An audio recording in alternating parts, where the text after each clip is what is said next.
ngasi nungdar phongkhiba kangleipa ki meragi pause degi maru oiba pau khara khangatjaraga miyamda khudo tamjige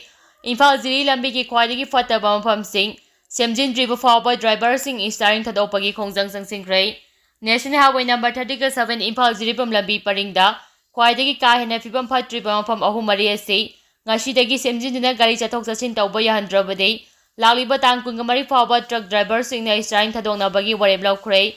wareba sing asi All Ziri bam Road Transport Drivers Union AJRTDU amadi driver sing oiba mifam ama Ziri bamgi khuning thekta pangtholaba matungda driver singna amata oina yanaduna laurakibani hairi steering thadopagi khongtang asiga mari lenyana AJRTDU ki president N Sadananda Meitei ne haikibada lambi paring asida ka hemba phataba mafam ahu mari rom asi semnaba honabada Imphal romdagi pot yonabagi gari changsilakpa amadi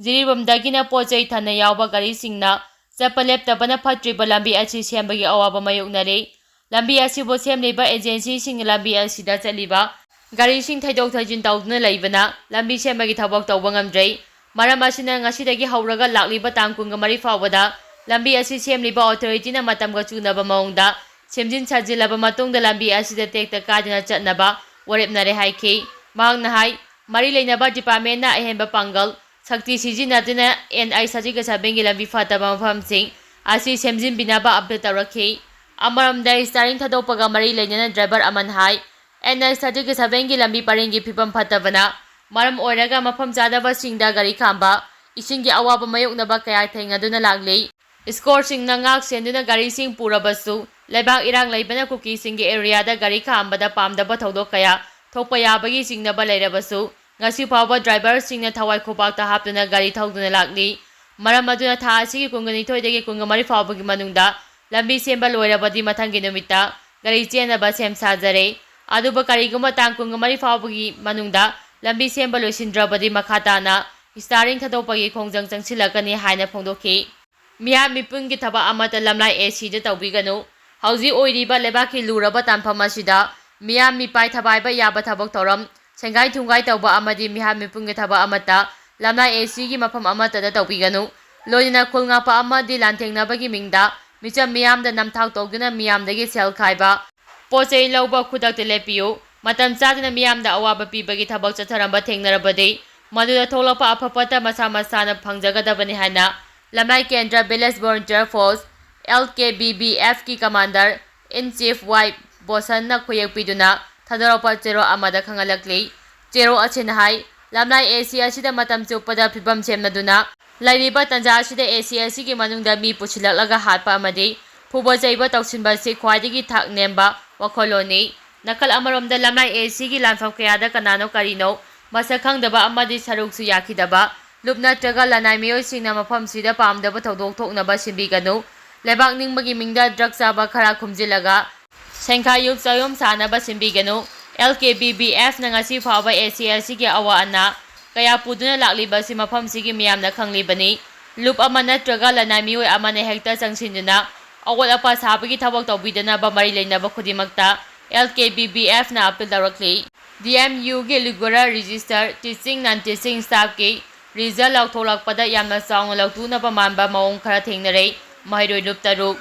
DM University da mapung paba manpower infrastructure matam sang lekta bana maram oiduna University taragani toi bi phangda bana UGC gi ground na singba phangda ba amadi mairoi singi khudongcha da ba kaya moyokna bana maram oiduna mairoi singi oiba penda ba kholau kaya matam sangna lauduna laki adubo thengla su thengna laingang na mairoi singi interest regular register na jingba hablapagi mathanda teaching amadi non teaching staff ki result loina haidorakhi asumna thenglabasu thengna lengangna DMU gi mairoi singi interest da lokhalakkiba khongtang asibu lamdam sigi mairoi luptarungna thagale hana kwakaithe da laiba Student Union of Kanglaipak Suki office da ngasi pangthokpa pamisinga unaba amada thagaba phongdorakhre pangthokkiba paugi mifam aduda mairoi luptaru asigi mawchinuna MSF ki president Hijam Rosan na phongdokhibada laibak chibadi haidokkiba result asida yamna chauna lautunaba manba thongkha thengnare Masigi Kudamdi Dadna Manjir University ki Hanagi BC Oiramba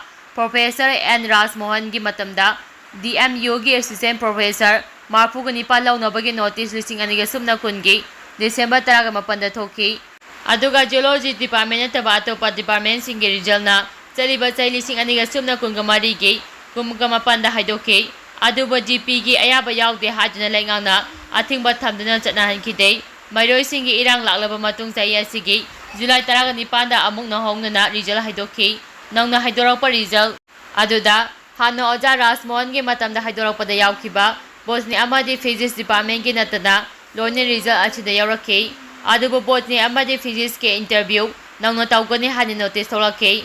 amadi masina maram ordina physics amadi botni na khankraba miyoi sing adubu victimize tawbire haike mahna makhata na pawni singda phongdokhibade chaliba chai sing ani ga sumna kunga mari ge July 19 da thokiba notice ke resolution number 2 ge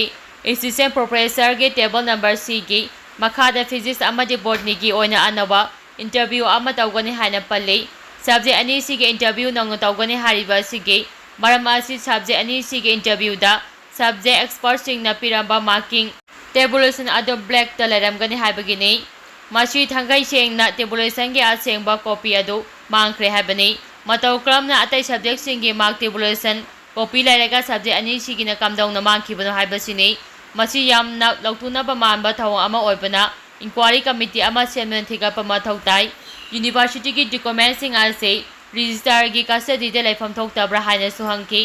mangnhai hiramachida mahiro luptaru ki maikaidegi thamjaning bawa famdi DM University की हाने के register oiramba ne digital line lapamasi biyotre officer ama oibana mahak DM University campus ma pumphana phamba amadi mathau masa khangna thabak tawdabadigi DM की issue chawthohalakhi bani hiramachida mahana masagi maral kupsilaga chemba yaroi हानगी BC की मतम हाइदोखिबा result अदो चन्नबा यारे हाबगी clarification अमा जुलाई 13 दा register मसाना थमलाखिबा अदुदा syndicate फंबदा महक याउखिदे हाबदि करी मरमगी याउखिदबनो हाबदि लेबा मयागी ममांगदा सिंदोपियो हाइखि ई की मयुमदा Baum थमजिलमले ngasi ayu pung manga makharom taba matamda Imphal West District ke Singjamai Police Station manung chana Lilong Chajing mamang laikai da hauji PM GSY ge Executive Engineer EE oina thaupuriba Puyam Rajendra Singha Chainifugo taret apopa pi gaurigi yumgi thongalda detonator yaudaba hangren ama sakhangdaba miyoi singna thamjilamle hari bom thamlambagi pawa si Singjamai Police da piraba matungda police ki kangu ngasi ayu pung tarai kamini pu mga taba matamda bom expert ki kangu galodina mafam aduda laktuna bom adu aso engam yawgna lakhatre bom adu kanana kari maram ki damakta thamjilambano haiba khangba ngamdre adubo sel gi dimanga mari lenina thamlamba oigani haina thajanari Churchandpur da laiba Meitei gi yum kai amadi lanthum lengang ngak sembang ngamdaba haibase aduki matik pende ibomsa handak social media platform singda bio arakhiba Churchandpur Meitei khumu jamba Meitei lekai da laiba Meitei gi yum ama lawba yadana thugaikhiba adu kuki singna narco terror singa khusam naraga tawbane haiba mayek sengle haina yum adugi mapuna maral sirakli Churchandpur da laiba Meitei gi yum kai amadi lanthum lengang ngak sembang ngamdaba haibase aduki matik pende haina su phongdokhrei thugaikhraba yum adugi yumbo housing na lanjena duna lairiba Churchandpur Meitei khungu jamba lekai digi narem ibomsa Meitei hai social media da bio arakhiba yum adu aihak aishagini adubu irang achi horakpada lanjenarakpadagi yum adu kuki singa tumna thugaikibani masiduna tana Churchandpur da ganso ama hangduna karba tawguna lairakhiba adusu kuki singa namduna lutawki manhai irang achi da Meitei singi yum amadi lanthum manghanta anbada kuki narco terrorist singi khudyawi adubo security force lanjenarakhiba Meitei singi Churchandpur da laiba yum kai amadi lanthum ngak sembangam da haibasi pende Imphal yaungna tonga ma district singda laiba kuki singi maram mathum kaya ngasi phawba ngak senduna thamle aduga Churchandpur da laiba Meitei singi yum kai lanthum de ngak sembadi lairadana Meitei singa lairamba mafam sing paktakna temthoktuna ipaipu singi haktaktagi lairaklaba lauri yumpham phawba mayek singna khangba ngamdrei irang thokjingai mamangda su Churchandpur da laiba kuki natana phurup singi meyoi singbo hanthana yengbiba tathi tawoina tawbibagi thawdok kaya thokki maram aduna Meitei singi Churchandpur da laiba yum amade lanthum manganta anbada chenaba singi mathakta authority na matik saba action lokhapiyo haina narem ibomsa Meitei na appeal tawrakli